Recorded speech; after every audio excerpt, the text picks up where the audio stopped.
Food blogging দিয়ে content ক্রিয়েটরের দুনিয়ায় বেশ জনপ্রিয়তা অর্জন করেছেন ইফতেখার রাফসান। পরিচিতি পেয়েছেন রাফসান দা ছোট ভাই হিসেবে। সম্প্রতি তার বাবা মোহাম্মদ জাকারিয়া এবং তার মা কাজী নুরুন্নেসা সেহেলির বিরুদ্ধে 3,15,00,000 টাকা ঋণ পরিশোধ না করার অভিযোগ উঠেছে। ব্যাংক থেকে ঋণ নিয়ে তা পরিশোধ না করায় তাদের বিরুদ্ধে গ্রেফতারি পরোয়ানাও জারি হয়। পরে তারা জামিন নিলেও সম্পত্তি নিলামের আদেশ হয়, কিন্তু সেই আদেশ হাইকোর্টে রিট করে আটকে দিয়েছেন তারা।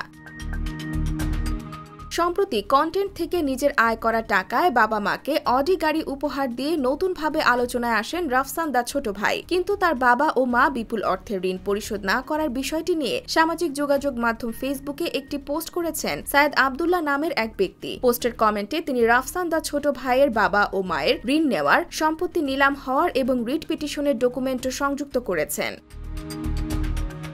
ওই পোস্টে সায়েদ জানান, একটি গার্মেন্টস অ্যাক্সেসরিজ কোম্পানি ট্রাস্ট ব্যাংকের মিলেনিয়াম কর্পোরেট শাখা থেকে 2.5 কোটি টাকা লোন নিয়েছিলেন 2016 সালে। যে কোম্পানির শতভাগ মালিক রাফসানের বাবা এবং মা। সেই লোন আজ অবধি ইন্টারেস্ট সহ বেড়ে দাঁড়িয়েছে 3.25 কোটিতে।